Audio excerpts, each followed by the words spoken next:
Assalamualaikum warahmatullahi wabarakatuh. Saya Tukang Donat dari Parung, YouTuber tertua di semesta, ya Yudi Pramuko.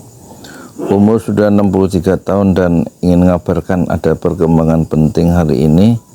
Tampaknya Megawati akan memutuskan apakah mendukung Anies menjadi bakal calon gubernur DKI atau tidak. Tapi pertemuan informal antar Nasdem, PKS dan PDIP pada tingkat daerah sudah sepakat, hanya sifatnya menjaring dan yang memutuskan katanya Megawati.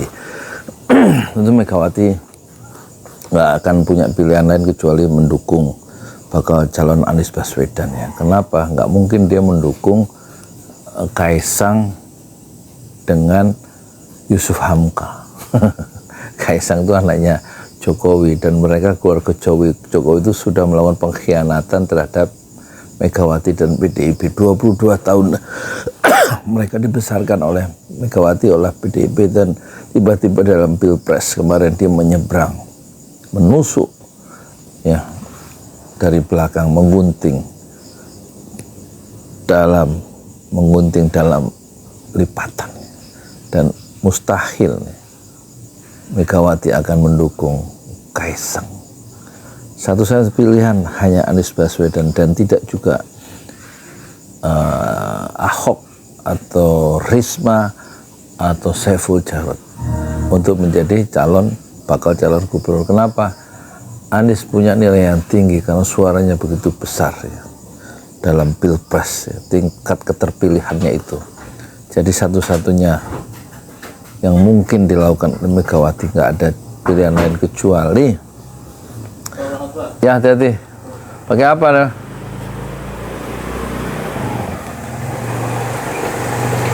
Ya, kecuali memilih Anies Baswedan untuk diusung oleh Nasdem, PDIP, PKS ya. Dan nggak mungkin Gerindra juga mendukung Anies. Kalau syaratnya Anies, kalau mau didukung oleh Gerindra, Anies harus mau menjadi calon wakil presiden Prabowo 5 tahun kemudian, sehingga Prabowo bisa melenggang menjadi presiden untuk 2 periode. Tentu itu harga yang terlalu mahal.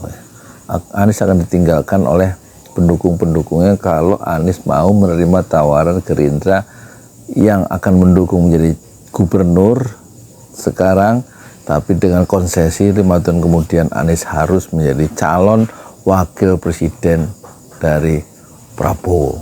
Itu satu pilihan yang bukan hanya tidak menarik, pilihan yang pahit dan mungkin nggak menjadi pilihan. Jadi yang mungkin sekarang Anies memang sudah zamannya, dia sudah waktunya, sudah nasibnya ya, dia akan menjadi gubernur DKI untuk periode kedua, yang namanya sekarang bukan DKI tapi DKJ ya, DKJ. Dan tidak ada satu manuver lain dari Megawati atau PDIP ya, di tengah pengkhianatan Jokowi yang sekarang mendukung Kaisang. Tidak mungkin ya ada pilihan lain kecuali Megawati memutuskan Anies menjadi calon atau bakal calon gubernur bersama Nasdem, bersama PKS. Kita tunggu ya detik-detik nasib Anies ya di tangan ketua umum parpol. Tapi PKS sudah memasangkan Anies dengan Sohibul Iman ya.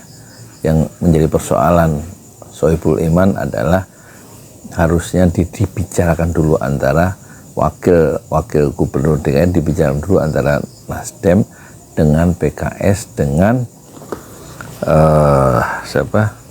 PKB. Tapi rupanya PKS ya, Presiden PKS sama Syaihu melakukan fait accompli, langsung mendeklar bahwa bakal calon gubernur dan wakil gubernur DKI adalah Anies Baswedan dan Sohibul Iman. Dan ini agak bisa make sense, bisa diterima akal, karena PKS adalah pemenang legislatif dengan suara terbanyak di DKI dengan 18 kursi ya.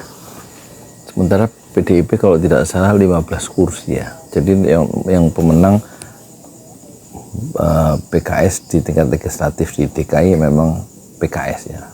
Jadi dia tampaknya merasa berhak mengambil hak sejarah untuk menjadikan kadernya, yaitu Sohibul Iman, menjadi wakil atau bakal calon wakil gubernur daerah khusus Jakarta. Sekali lagi kita tunggu ya. Landscape politik tiba-tiba bisa berubah ya.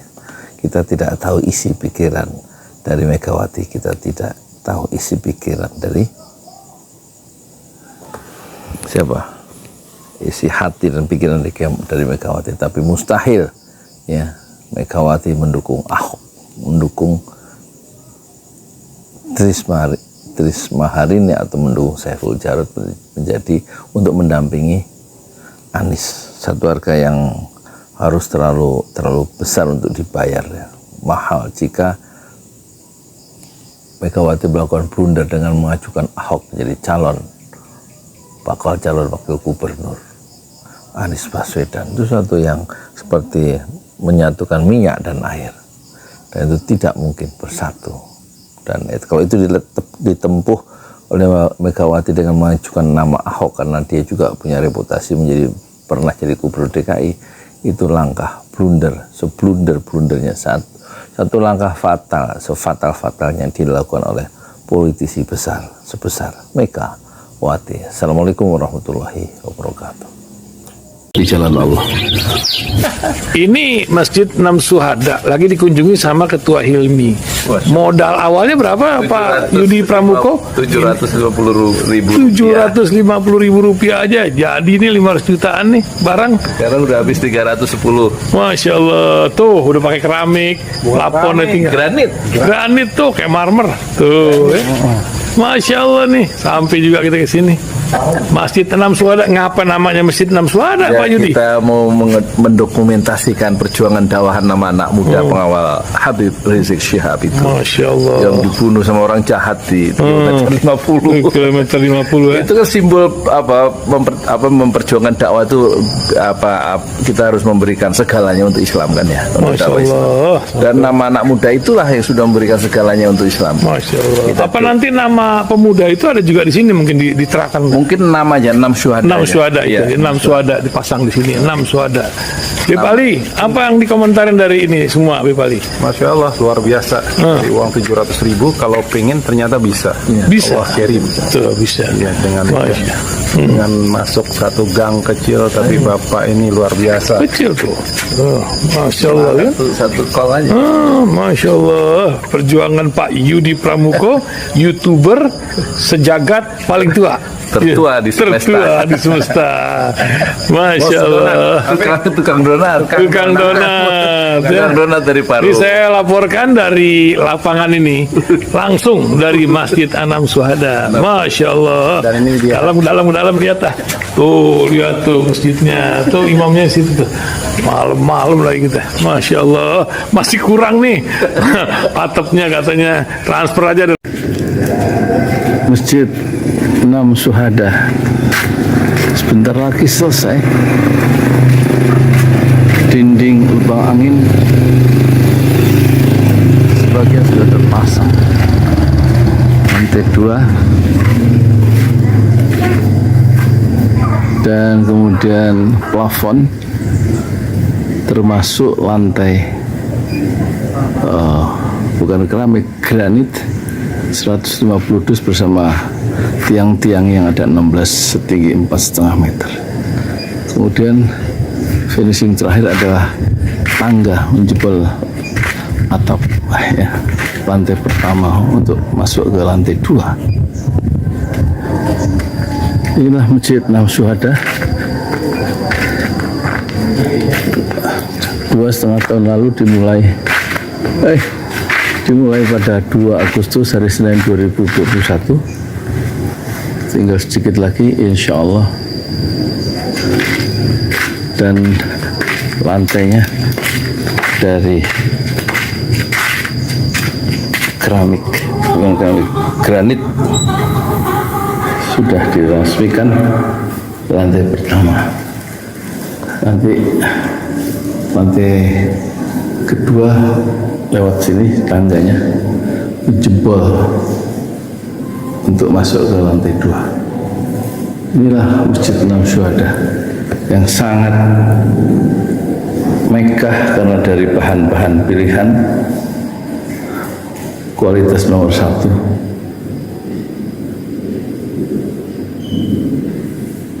Tinggal sekitar 80 juta lagi finishing lantai atas selesai, insya Allah.